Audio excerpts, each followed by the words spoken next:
I gripped my tablet tighter as Devin leaned forward, cutting me off mid-sentence for the 17th time that afternoon. What Autumn is trying to say, he interjected with that practice confidence, is that our user acquisition costs need adjusting. But let's table the specifics for now. The room hummed with murmurs of agreement. Not one person acknowledged what had just happened. Again, I'd spent 3 weeks refining these projections. 3 weeks of late nights, skipped meals, and database deep dives to identify the exact financial strategy that could save this sinking company. Yet my findings remained unheard. Beneath my presentation notes, I added another tally mark: 17 interruptions in 90 minutes. My male colleagues? 0. When our CEO announced our 80 million investor would join next week's call, I made a decision. I reviewed state laws that night. Single-party consent, legal to record. The next morning, I arrived early, placed my phone on the table, started the recording app, and waited. What happened in that meeting changed everything. Not just for me, but for every woman who'd ever been talked over in a boardroom. Before I share the full story, I want you to know that what you're about to hear isn't just about revenge. It's about justice in a system designed to silence voices like mine. If you've ever been interrupted, overlooked, or had your ideas attributed to someone else, you'll understand why this matters. Stay until the end, because the way this unfolded shocked everyone involved, including me. My name is Autumn Kelly. I'm a financial strategist with a master's in economics and 10 years of experience turning struggling companies into profit machines. My previous venture netted investors triple their initial stake through my revenue diversification model. I don't just understand numbers, I see patterns others miss.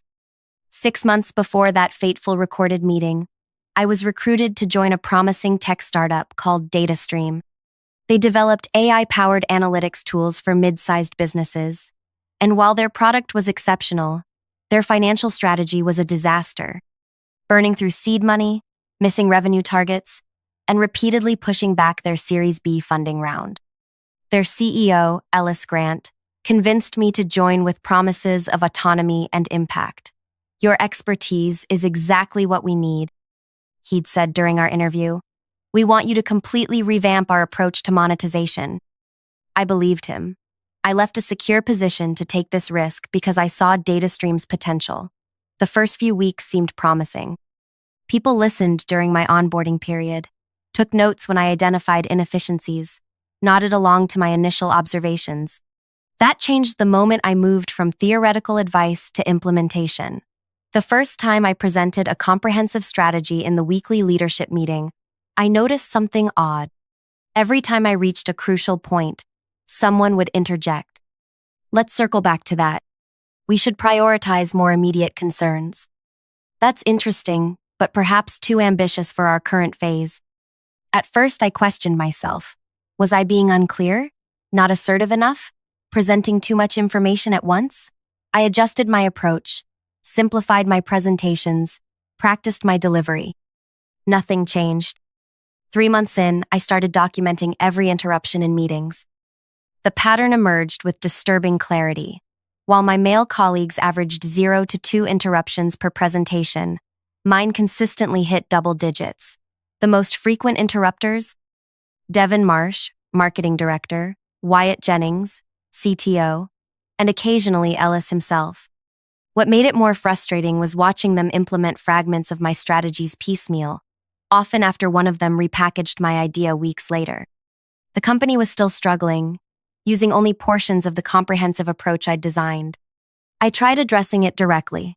After one particularly frustrating meeting, I approached Devin. "I noticed you interrupted my presentation several times today," I said, keeping my tone professional. "I'd appreciate the chance to finish my points before opening for discussion." Devin's expression shifted to confusion, then dismissive amusement. "Did I? I don't think so. I was just trying to keep us on schedule. These meetings tend to run long."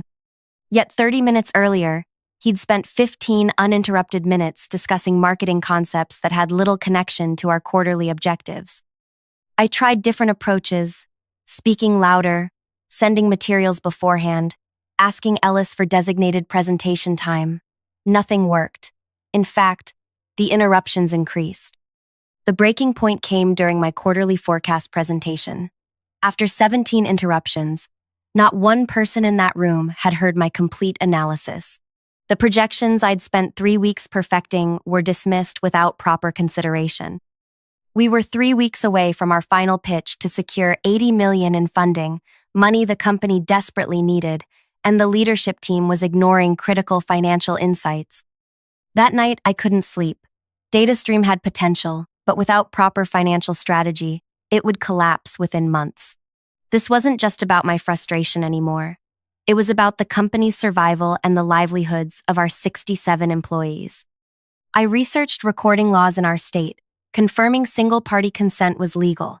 I didn't plan to share the recording publicly, I just needed evidence. Something concrete to demonstrate the pattern when I finally addressed the issue with Ellis or the board. The next morning, our conference room buzzed with nervous energy. The $80 million investment would either save us or, if lost, effectively end the company. Ellis straightened his tie repeatedly, while others rehearsed talking points. When our investor Preston Hall's face appeared on the video call, introductions began. Preston was known for his directness and impatience with inefficiency. His venture capital firm had backed some of the most successful tech companies in the past decade. At 62, he had silver hair and penetrating gray eyes that seemed to evaluate everything. "Let's get started," he said after brief pleasantries. "I've reviewed your previous materials, but I want to hear where things stand today." Ellis gave his standard company overview, followed by Wyatt's product development update. Both spoke uninterrupted. Then Ellis introduced me.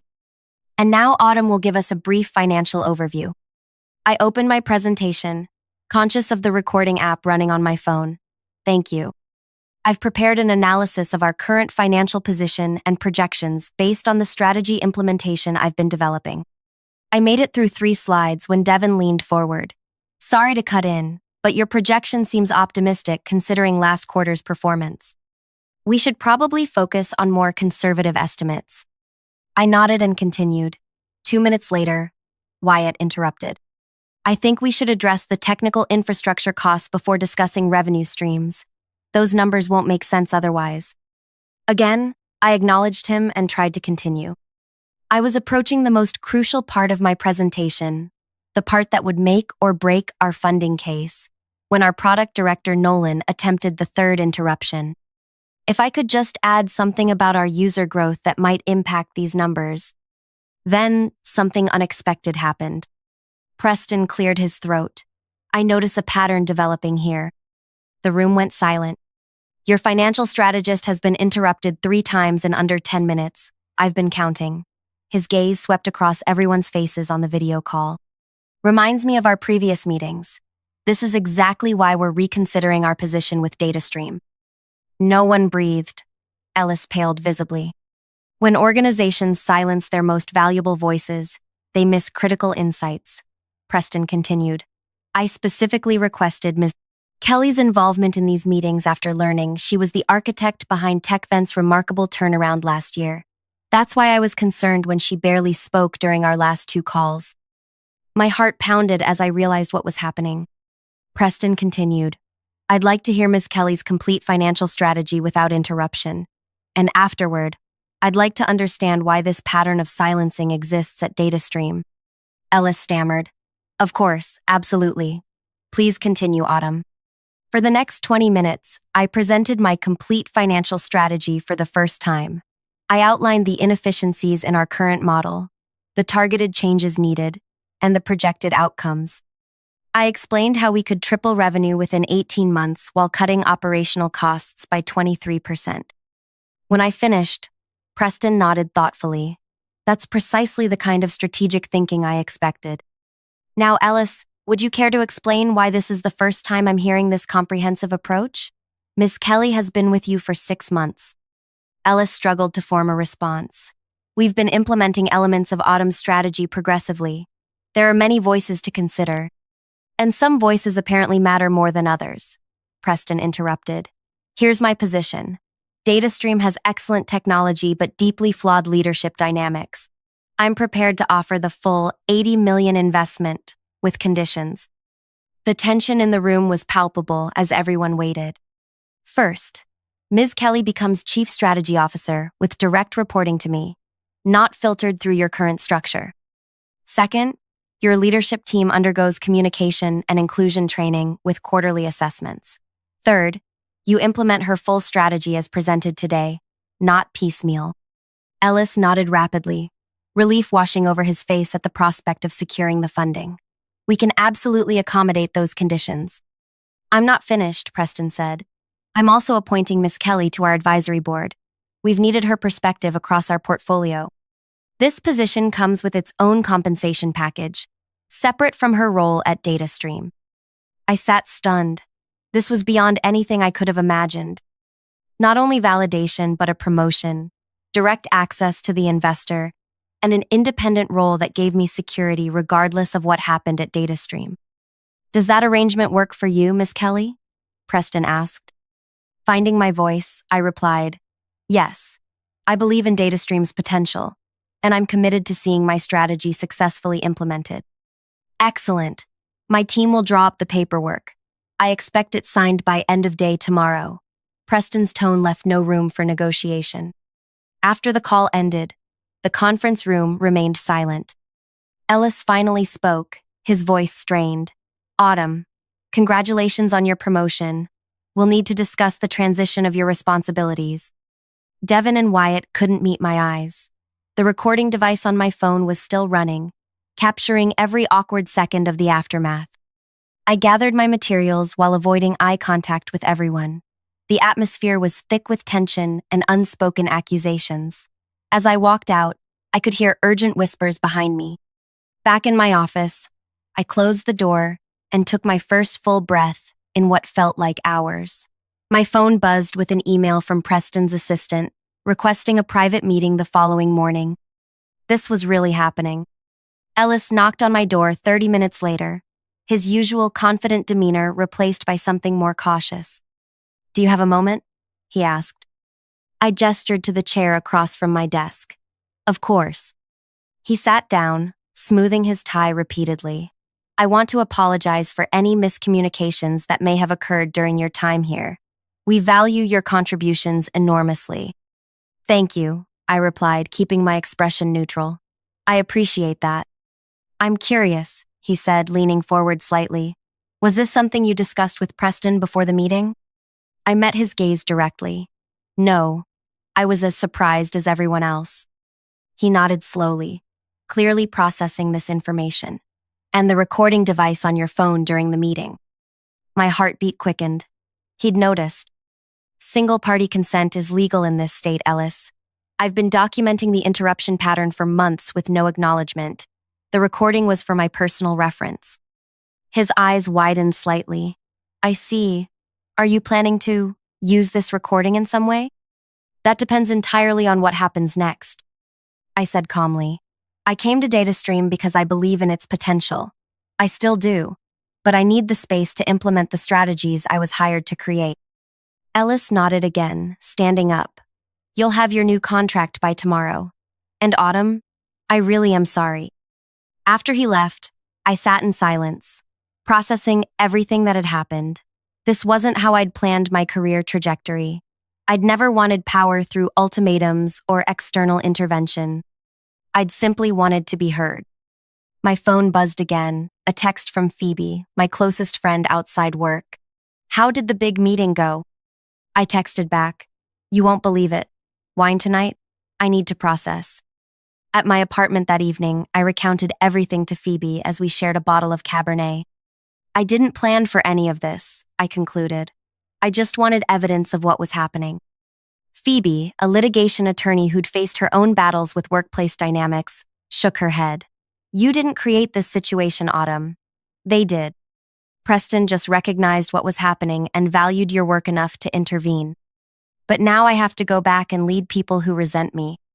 Or, she countered, you get to reshape a company culture while having the protection of the primary investor. Do you know how rare that opportunity is? I sipped my wine thoughtfully. I keep thinking about the recording. Part of me wants to delete it now that it's served its purpose.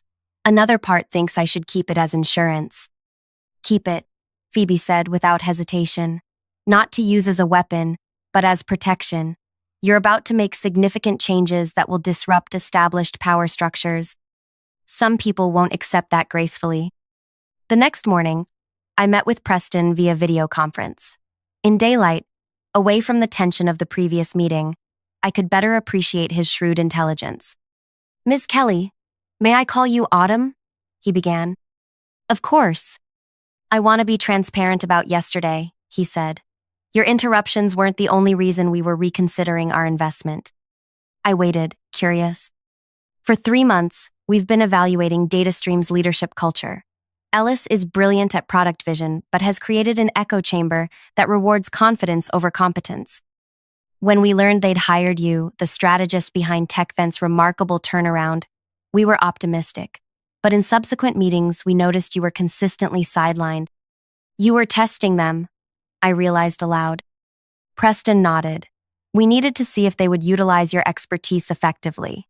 They failed that test repeatedly. Yesterday's meeting simply confirmed what we already suspected. Why not just withdraw your investment?" "Because DataStream's technology is exceptional, and now it has you." He leaned forward. "I don't make decisions based on social justice, Autumn. I make them based on return on investment. Companies that silence their best thinkers make poor financial decisions. It's that simple." By the end of the day, I had signed both contracts, CSO at DataStream with a substantial raise and equity package, plus a position on Preston's advisory board at triple my previous consulting rate. The following Monday, Ellis called an all-hands meeting to announce the investment and my promotion. The news was framed entirely as positive organizational development, no mention of the conditions that prompted it. Some staff members seemed genuinely pleased. Others, particularly Devin and Wyatt, maintained tight smiles throughout. After the announcement, I outlined the strategic changes we would implement immediately. These adjustments may feel significant, but they're necessary for our growth and sustainability. I explained. "I'll be meeting with each department individually to discuss how these changes affect your specific areas." The real work began that afternoon. I started with the marketing department, Devin's territory. I arrived at the conference room to find him already seated with his team, his expression carefully neutral. "Thank you for making time for this," I began, distributing materials. "I want to discuss how the new strategy affects marketing priorities and budget allocations." Devin cleared his throat. "Before we start, I think it's important to acknowledge that some of these changes may disrupt campaigns we've already invested in." "You're absolutely right," I replied. "That's why we're having this conversation. I need to understand what's in progress before finalizing departmental targets." For the next hour, I listened more than I spoke. I noted current projects, team concerns, and potential resistance points. When Devin attempted to dismiss certain changes as unrealistic or too aggressive, I asked specific questions that required detailed responses rather than generalizations. "Can you help me understand which specific metrics make you believe this target is unrealistic? Or, what additional resources would make this timeline feasible?" By meeting's end, Devin's team was engaged and offering constructive suggestions, while he sat increasingly quiet. As people filed out, he remained seated. "This feels personal, Autumn," he said once we were alone. I met his gaze steadily. "It's not personal, Devin. It's strategic. The company needs to change course to survive, and marketing plays a crucial role in that pivot." "You recorded that meeting, didn't you?" "With Preston." I neither confirmed nor denied it. "What matters now is moving forward. I value your expertise and need your department fully aligned with our new direction. Are you willing to partner on this?" He studied me for a long moment before nodding once. "I'll align with the strategy." Similar conversations played out across departments over the following days. Some embraced the changes enthusiastically. Others accepted them reluctantly. Wyatt proved particularly resistant, questioning every technical allocation in the new budget. During our third heated discussion about development resources, he finally erupted. "This is ridiculous. You're dismantling systems that took years to build because you got lucky with one investor who happens to like you." The room fell silent as his words hung in the air. "Is that what you think happened, Wyatt? That I got lucky?" I asked quietly. You know what I mean, he said, not backing down. Preston took a shine to you, and suddenly you're dictating everything. I opened my laptop and pulled up a spreadsheet. Let me show you something. I turned the screen toward him. These are the development costs for the past 18 months mapped against customer acquisition and retention. We're spending 43% more than industry standard to maintain features that less than 7% of our users regularly access. I clicked to the next tab. Here's the impact of redirecting those resources toward the features our highest value customers actually use daily. Projected revenue increase of 28% within 6 months with decreased development overhead. Wyatt stared at the numbers, his objections faltering. This isn't about Preston taking a shine to me, I continued. It's about implementing data-driven decisions that were ignored for months. You're a brilliant technical mind, Wyatt. I need that brilliance focused on the right priorities. The resistance didn't disappear overnight, but it gradually transformed into grudging respect as my strategy began showing results. By the end of the first quarter under the new approach, customer retention had improved by 16%, acquisition costs had decreased by 22%, and our runway had extended significantly. Ellis, to his credit, became an unexpected ally. During our weekly check-ins, he actively sought my input and publicly supported my decisions. After one particularly successful product launch, he stopped by my office. I was wrong about you, he said simply. Or rather, I was right initially when I recruited you, then wrong when I failed to listen. Thank you for acknowledging that, I replied. The board is impressed with our progress. They've mentioned expanding your role further. He hesitated. I wanted you to hear it from me first. 6 months after that recorded meeting, DataStream had transformed.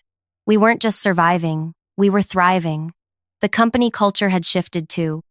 Meeting protocols now included designated presentation time, free from interruptions, and the leadership team had expanded to include more diverse voices.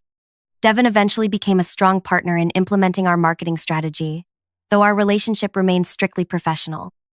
Wyatt took longer to adapt, but ultimately thrived when given clear technical direction aligned with business goals. As for me, my dual roles as CSO and advisory board member opened doors I hadn't anticipated. Other companies in Preston's portfolio sought my consultation. Industry publications requested interviews about our turnaround strategy. I was invited to speak at conferences about financial leadership. The recording that started everything remained securely stored but unused. Its existence had served its purpose without ever needing to be played. The true vindication came during our annual investor meeting, exactly 1 year after that pivotal recorded call.